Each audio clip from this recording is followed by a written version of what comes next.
La tension persiste dans le sud du pays. Elle était également sensible dans les quartiers ultra-orthodoxes des grandes villes d'Israël. Jérusalem, Bnei-Brak et Beth Shemesh, à l'appel de leurs leaders spirituels. Des milliers de jeunes ultra-orthodoxes contre la conscription. En effet, un jeune ultra-orthodoxe qui a refusé de servir pendant 4 ans a finalement été interpellé. Des manifestations souvent très violentes. Plusieurs policiers ont été blessés et 50 manifestants arrêtés dans les rues. L'ambiance était très dure. Je propose de regarder cette vidéo filmée à Bnei-Brak par une jeune soldate. Elle a 20 ans seulement. Elle a été prise à partie, mais en plus elle a été insultée copieusement par des jeunes manifestants ultra-orthodoxes. Regardez.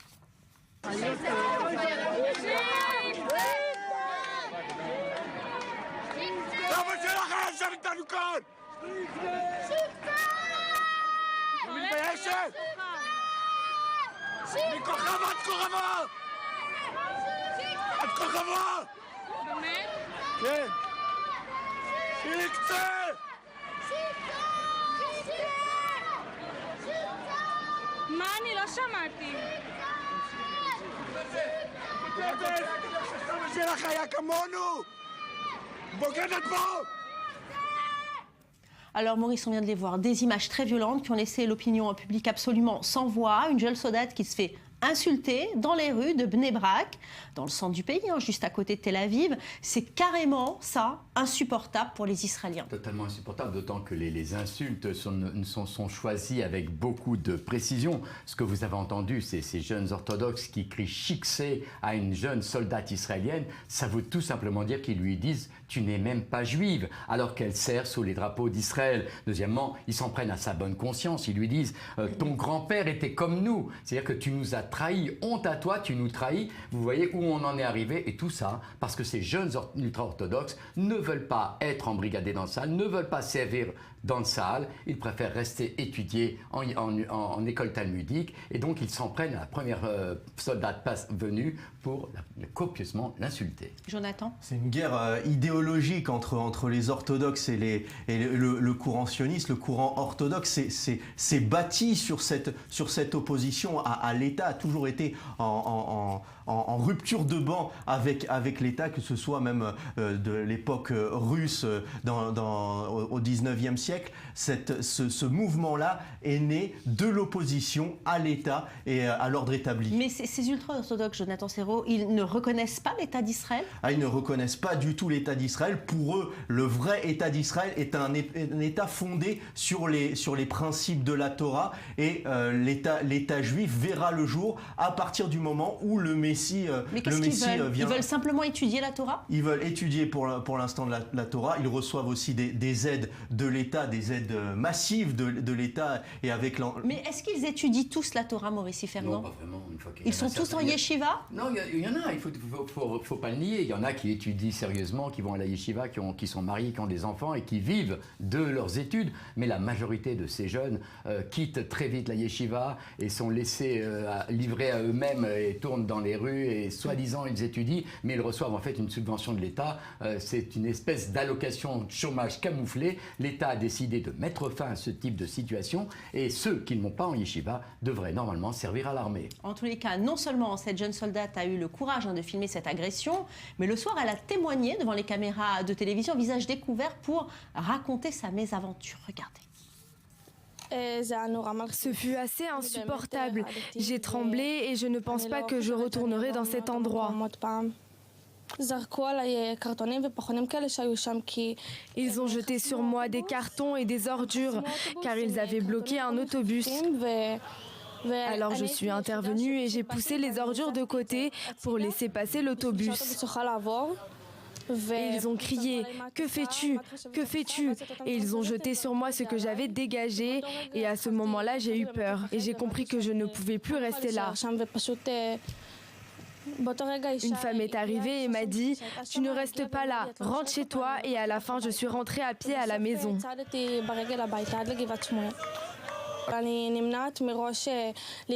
J'évite d'habitude d'entrer dans Bnei-Brak en uniforme car je sais que ce ne sera pas agréable.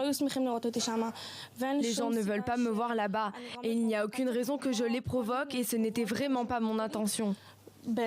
Et quand j'ai vu que la situation dégénérait, j'ai effacé mon post sur Facebook, car il y avait des milliers de vues et de réactions. Les gens ont dit que je l'avais fait exprès, mais pas du tout. Je voulais juste rentrer chez moi, mais j'étais bloquée et je n'avais pas les moyens de partir. De tous les côtés, il y avait des manifestants. Beaucoup de courage, cette soldate, elle a véritablement ému l'opinion publique israélienne. Julie Ebaud, bonjour. L'éternel débat en Israël, ces ultra-orthodoxes vont-ils finalement faire l'armée ? Eh bien, ce n'est pas si évident, Valérie. Comme vous le savez, depuis la création de l'État d'Israël, chaque citoyen se doit de faire son service militaire. Néanmoins, les membres de la communauté juive ultra-orthodoxe ont toujours été l'exception. Jusqu'en 2012, la loi Tal permettait aux étudiants ultra-orthodoxes d'échapper au service militaire afin qu'ils puissent se consacrer entièrement à l'étude de la Torah et du Talmud. Alors Israël offrait donc de nombreuses exemptions de service militaire à ces ultra-orthodoxes. En 2014, une loi avait été votée par la Knesset pour mettre fin à ce régime d'exception qui devait prendre effet cette année 2017. Cette loi prévoyait qu'une large proportion de juifs ultra-orthodoxes devraient effectuer son service sous peine de sanctions judiciaires. Alors cette annonce avait créé un mouvement de protestation, une opposition virulente de la part de nombreuses communautés religieuses qui considèrent l'armée comme une menace pour leur mode de vie.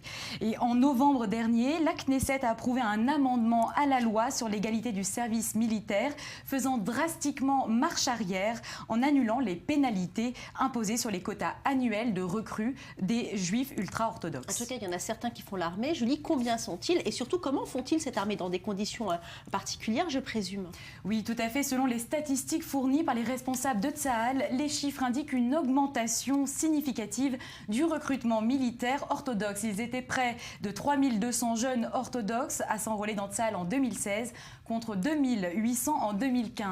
Le recrutement des ultra-orthodoxes semble en augmentation constante d'année en année, une hausse qui reste toutefois minime quand on sait que la communauté ultra-orthodoxe représente 7 à 10% de la population d'Israël. Alors, afin d'encourager davantage les ultra-orthodoxes à rejoindre les rangs, l'armée israélienne a créé des unités spéciales leur permettant de continuer à étudier et puis éviter toute interaction avec des membres du sexe opposé. Et je rajoute aussi que les étudiants ultra-orthodoxes peuvent également demander un report de leur service, donc des mesures qui semblent être prises pour faire un bon compromis finalement. Merci Julie Ebaud. Et même pour ces jeunes orthodoxes qui font l'armée, ils vivent cette période de façon extrêmement difficile. Ils sont souvent rejetés par leur famille, leurs amis, leur entourage qui refusent de leur parler. Et si par hasard, ils s'aventurent dans les rues de leur quartier, Jonathan Serrero, les insultes pleuvent. On a vu la jeune soldate se faire insulter copieusement.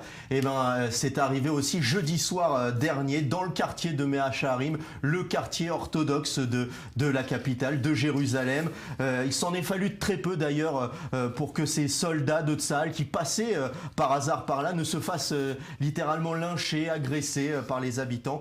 Ils ont été sauvés par l'intervention heureuse de la police anti-émeuse qui est habituée à ce genre de scène puisque ce n'est pas la première fois et ça arrive assez souvent que des soldats sont pris à partie, voire agressés. Cette loi d'incorporation qu'a évoquée Julie a donc contraint les jeunes orthodoxes à s'engager dans les rangs de Tsahal et à honorer leur service civique. Cette loi a eu pour effet aussi, vous le disiez, de creuser le fossé entre eux et leurs familles, des familles où ces jeunes se retrouvent totalement en rupture de banc et marginalisés par rapport à leur entourage. Certains ne peuvent même plus retourner chez eux par crainte de représailles et de colibés, d'autant que les rabbins orthodoxes exercent aujourd'hui une pression sur ces familles. C'est le cas du rabbin Yaakov Hadas qui accuse d'ailleurs les officiers de Tsahal d'être responsables de ces agressions de soldats car il leur ordonne, je cite, de porter leur uniforme en dehors de leur service militaire sous les drapeaux. Du coup, lors des permissions en fin de semaine, l'administration militaire s'inquiète de leur trouver des familles pour qu'ils passent le Shabbat en toute quiétude. Maurice Fergan, de vous à moi, est-ce que c'est vraiment ça le problème? On a parlé de la non-reconnaissance d'État d'Israël, on a parlé de l'étude de la Torah, mais est-ce que ça n'est pas plutôt une ouverture sur le monde? Écoutez Valérie, c'est ça le drame. c'est que le leadership spirituel de ce monde ultra-orthodoxe n'a qu'une seule crainte, c'est que leurs jeunes étudiants de yeshiva finalement ouvrent les yeux sur le monde et à l'occasion de leur passage à l'armée, finalement comprennent qu'on les maintient dans une espèce de ghetto qui les empêche d'étudier, qui les empêche de s'ouvrir sur le monde. Et ça, les rabbins du judaïsme ultra-orthodoxe n'en veulent pas. Ils veulent maintenir ces jeunes au sein de leur univers et de leur monde à eux. Et leur seule crainte, c'est qu'ils s'en sortent.